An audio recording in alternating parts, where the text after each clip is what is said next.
Upacara peringatan Hari Lahir Pancasila tahun 2026 siap dimulai. Laksanakan. Kita tidak mau jadi bangsa yang tergantung oleh bangsa lain. Karena sesungguhnya tidak ada bangsa lain yang akan kasihan sama kita. Kalau kita dalam kesulitan, kalau rakyat kita lapar, kalau rakyat kita dalam kesulitan, tidak ada bangsa lain, kekuatan lain yang akan kasihan atau membantu kita. Sebagaimana pendiri bangsa kita, sebagaimana proklamator kita, Bung Karno pernah menganjurkan kepada kita, kita harus berani berdiri di atas kaki kita sendiri. Itu adalah intisari daripada negara yang berdaulat. Lapor upacara peringatan Hari Lahir Pancasila tahun 2026 siap dimulai. Laksanakan. Laksanakan.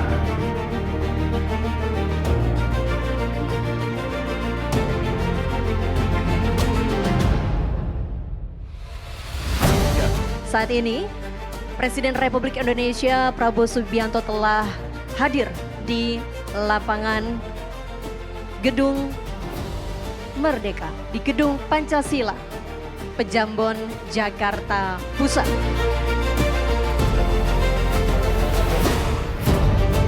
Halo warga 62 Indonesia, hari ini tepat tanggal 1 Juni 2026, Indonesia baru saja memperingati Hari Lahir Pancasila yang ke-81 di lapangan Gedung Pancasila, Jakarta Pusat.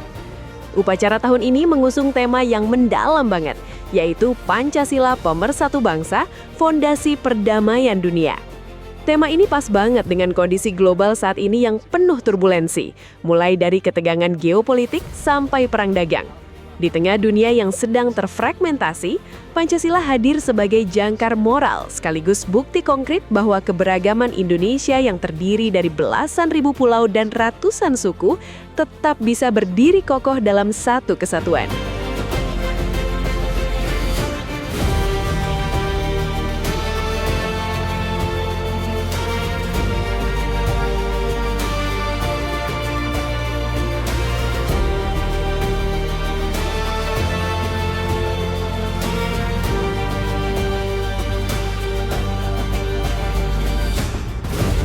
Yuk, kita bedah momen-momen menarik serta poin penting dari pidato Presiden Prabowo Subianto yang dikemas ringkas. Ada beberapa daya tarik visual yang sangat menonjol pada upacara kali ini. Pertama, formasi Pancasila oleh Paskibraka. Pasukan pengibar bendera pusaka atau Paskibraka tampil istimewa dengan membentuk formasi khusus yang terdiri dari 5 kelompok, melambangkan simbol dari kelima sila Pancasila. Kedua, berkumpulnya para tokoh bangsa. Upacara ini dihadiri oleh jajaran Menteri Kabinet Merah Putih, pimpinan lembaga tinggi, serta para tokoh senior. Mulai dari Presiden Prabowo Subianto sebagai inspektur upacara, Wapres Gibran, Presiden kelima RI Megawati Soekarno Putri, Wapres ke-10 dan 12 Yusuf Kala, hingga Wapres ke-13 Ma'ruf Amin.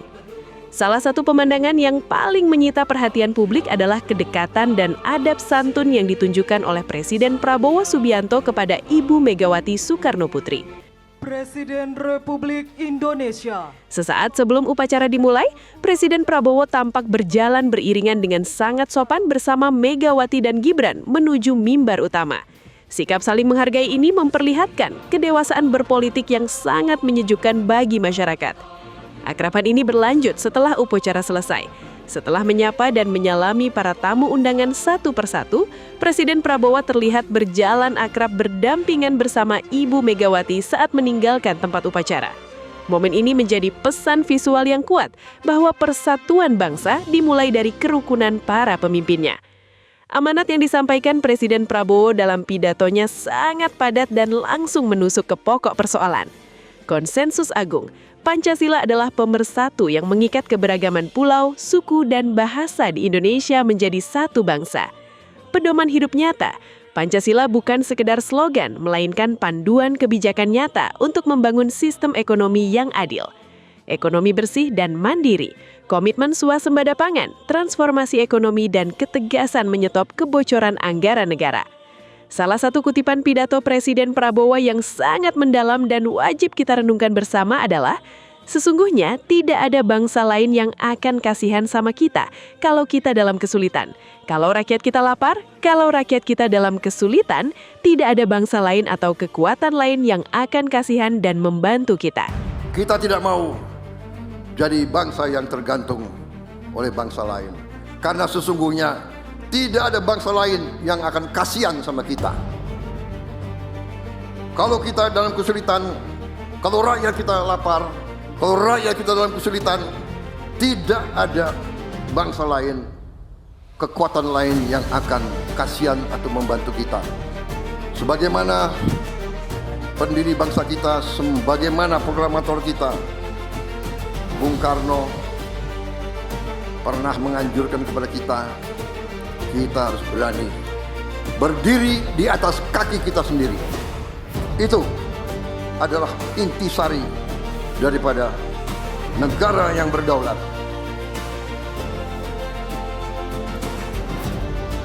Melalui pesan tersebut, Presiden mengajak seluruh elemen masyarakat untuk kembali mengobarkan semangat Bung Karno, yaitu berdikari, berdiri di atas kaki sendiri. Kita harus mandiri dan berdaulat penuh agar tidak bergantung pada belas kasihan bangsa lain. Penasaran dengan pidato lengkapnya yang berapi-api namun penuh makna? Yuk langsung saja kita simak pidato amanat Presiden Prabowo Subianto dalam upacara Hari Lahir Pancasila 1 Juni 2026 selengkapnya. Dapat berkumpul di tempat yang bersejarah ini pada hari ini dalam suatu upacara peringatan Hari Lahir Pancasila 1 Juni 2026. Hari ini kita peringati 81 tahun hari lahirnya Pancasila. 81 tahun yang lalu, Bung Karno berdiri di hadapan sidang Badan Penyelidik Usaha-Usaha Persiapan Kemerdekaan Indonesia dan menyampaikan gagasan besar yang kemudian menjadi dasar falsafah negara Republik Indonesia. Pancasila lahir bukan dari ruang kosong. Pancasila lahir dari sejarah, pengalaman, budaya, dan cita-cita bangsa Indonesia sendiri. Pancasila adalah sebuah konsensus agung, suatu kesepakatan kebangsaan yang memungkinkan bangsa kita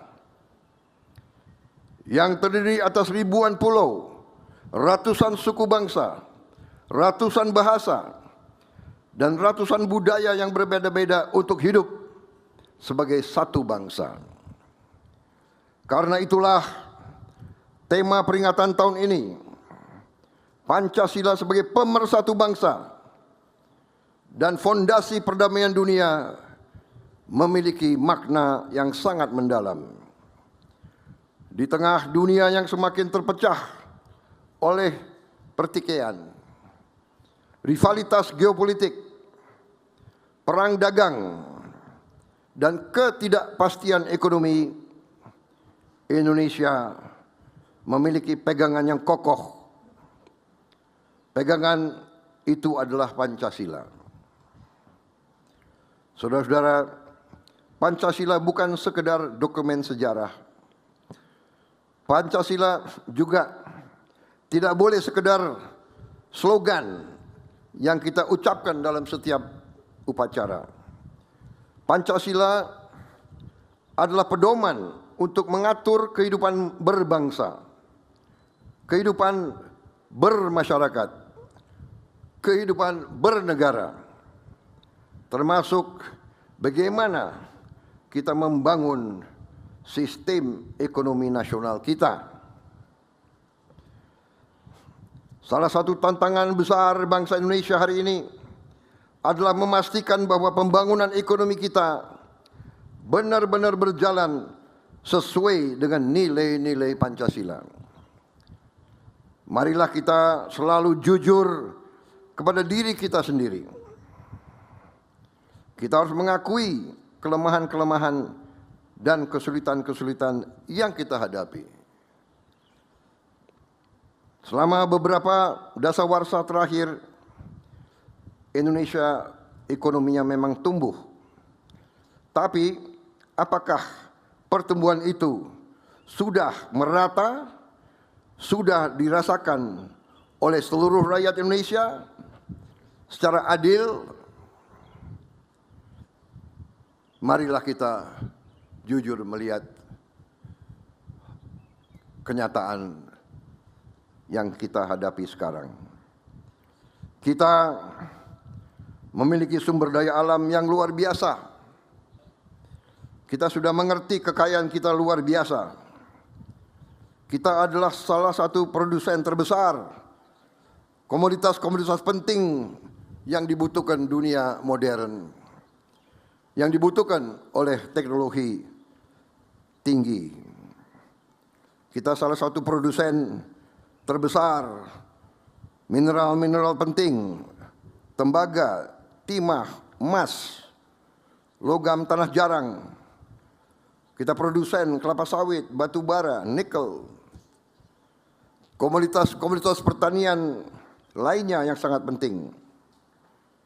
Dan sekarang kita sudah swasembada pangan,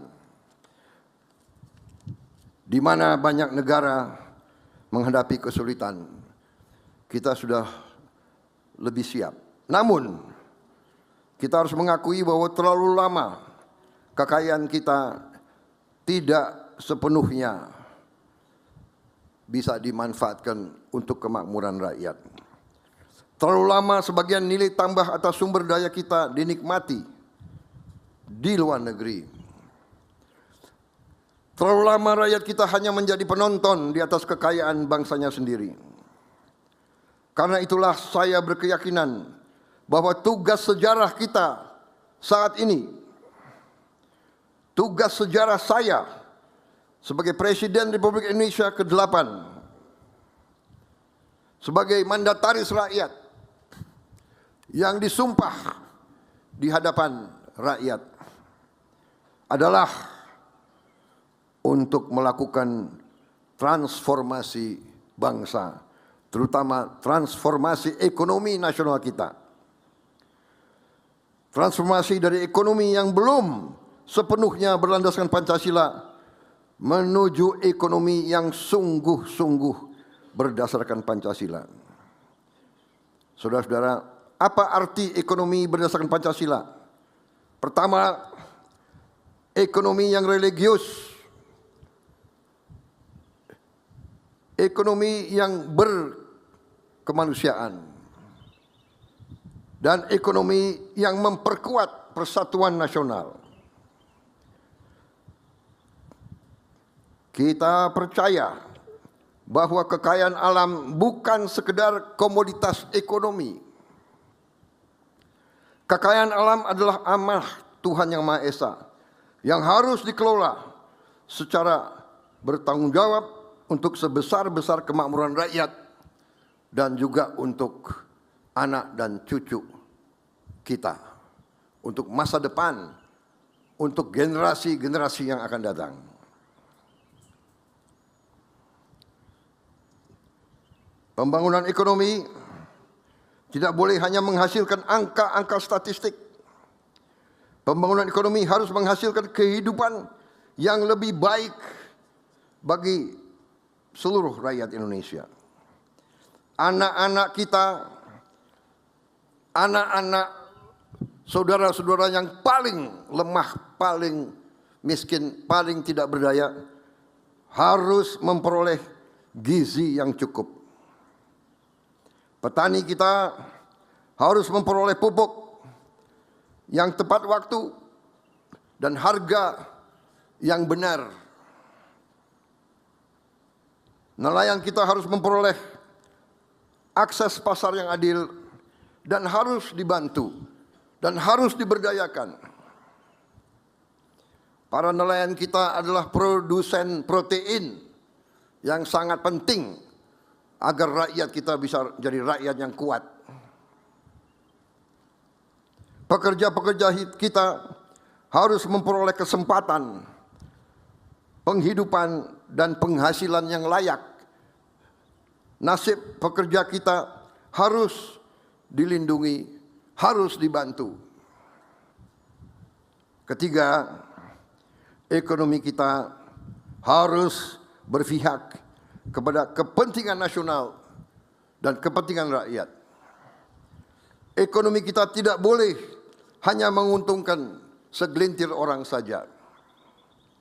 Sudah terlalu lama harga berbagai kekayaan alam kita ditentukan oleh pihak lain, ditentukan di negara lain. Sudah terlalu lama sebagian keuntungan dari sumber daya alam mengalir ke luar negeri dan tidak tinggal di ibu pertiwi. Karena itu, pemerintah menentukan ekspor sumber daya alam satu pintu. Kita juga harus melakukan investasi besar di bidang industrialisasi berdasarkan hilirisasi. Kita harus memperkuat pengelolaan devisa hasil ekspor dan memastikan bahwa kekayaan Indonesia memberi manfaat sebesar-besarnya kepada seluruh rakyat Indonesia. Keempat, ekonomi Pancasila adalah ekonomi yang egaliter, ekonomi yang kerakyatan. Ekonomi kita berdasarkan rancang bangun cetak biru yang dibuat oleh pendiri-pendiri bangsa kita, oleh Bung Karno, Bung Hatta, Bung Syahrir dan semua pendiri-pendiri bangsa kita, tertuang dengan sangat jelas dalam pasal 33 Undang-Undang Dasar 1945, di mana sangat jelas diamanatkan bahwa perekonomian Indonesia disusun sebagai usaha bersama berdasarkan azas kekeluargaan.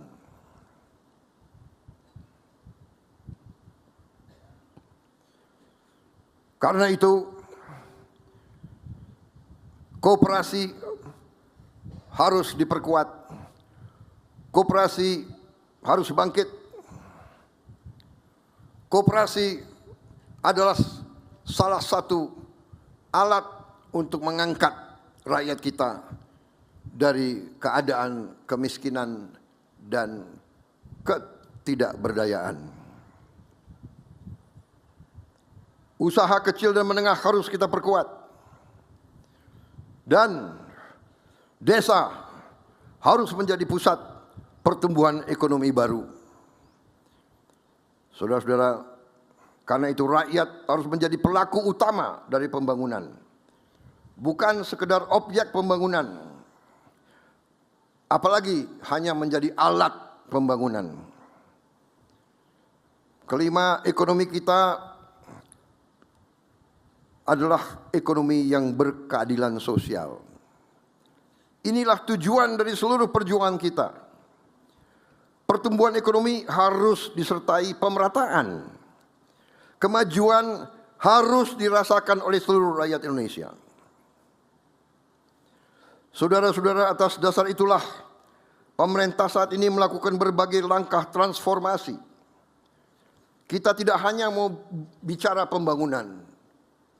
Kita sekarang punya cita-cita yang lebih berani.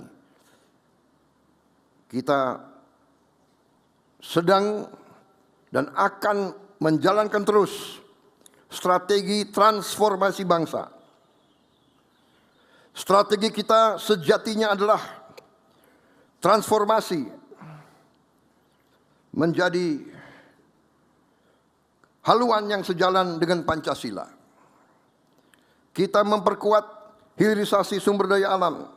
Kita membangun ketahanan pangan nasional. Kita memperkuat koperasi dan ekonomi desa. Kita terus memberi makan bergizi gratis untuk membangun generasi Indonesia yang sehat dan unggul dan cerdas. Kita memperkuat pendidikan, kesehatan, dan pembangunan manusia. Kita memperbaiki tata kelola agar kekayaan bangsa tidak terus bocor dan tidak terus mengalir ke luar negeri. Saudara-saudara, suatu transformasi, suatu perubahan yang besar tidak mudah. Kita akan menghadapi rintangan, kita akan menghadapi tantangan. Mungkin juga kita akan menghadapi perlawanan dari kelompok-kelompok yang suka dengan korupsi, suka dengan penyeludupan, suka dengan tindakan-tindakan ekonomi yang ilegal. Kita akan mungkin menghadapi perlawanan dari mereka-mereka yang tidak cinta tanah air, bahkan berusaha terus untuk memperlemah NKRI. Tapi bangsa yang besar harus berani. Kita harus berani ambil keputusan yang benar, walaupun sulit. Kita harus berani membela rakyat kita. Kita tidak boleh mewariskan kemudahan jangka pendek, tapi mengorbankan masa depan anak-anak dan cucu-cucu kita. Tidak ada negara yang merdeka tanpa kemakmuran. Kita tidak mau jadi bangsa yang tergantung oleh bangsa lain. Karena sesungguhnya tidak ada bangsa lain yang akan kasihan sama kita. Kalau kita dalam kesulitan, kalau rakyat kita lapar, kalau rakyat kita dalam kesulitan, tidak ada bangsa lain, kekuatan lain yang akan kasihan atau membantu kita. Sebagaimana pendiri bangsa kita, sebagaimana proklamator kita, Bung Karno pernah menganjurkan kepada kita harus berani berdiri di atas kaki kita sendiri. Itu adalah intisari daripada negara yang berdaulat. Saudara-saudara, Pancasila telah mempersatukan bangsa Indonesia selama 81 tahun. Banyak pihak, banyak negara yang mengatakan Indonesia tidak bisa utuh, Indonesia tidak bisa bertahan. Karena terlalu banyak perbedaan, terlalu banyak suku bangsa, terlalu banyak bahasa daerah, terlalu banyak adat yang berbeda. Tapi kita buktikan hari ini, kita masih menjadi bangsa yang utuh, bangsa yang bersatu. Dan saya yakin ketika kita menjalankan Pancasila secara sungguh-sungguh di bidang politik, di bidang hukum, di bidang sosial, di bidang budaya, dan terutama di bidang ekonomi, saya yakin Indonesia tidak hanya akan menjadi negara maju dan makmur, Indonesia akan menjadi bangsa yang dihormati oleh bangsa-bangsa lain karena rakyatnya sejahtera. Bangsa yang kuat karena persatuannya, bangsa yang makmur karena keadilannya, bangsa yang besar karena kemanusiaannya, bangsa yang mampu menjadi kekuatan bagi perdamaian dunia, bangsa yang tidak minta-minta bantuan, bangsa yang mampu membantu bangsa-bangsa lain. Mari kita jaga Pancasila. Mari kita amalkan Pancasila. Mari kita wujudkan Indonesia yang adil, makmur, berdaulat, dan bermartabat. Terima kasih. Wassalamualaikum warahmatullahi wabarakatuh. Salam sejahtera bagi kita sekalian. Shalom, salve, Om, Santi, Santi, Santi Om. Namo Buddhaya. Salam kebajikan. Salam Pancasila. Merdeka! Merdeka! Merdeka!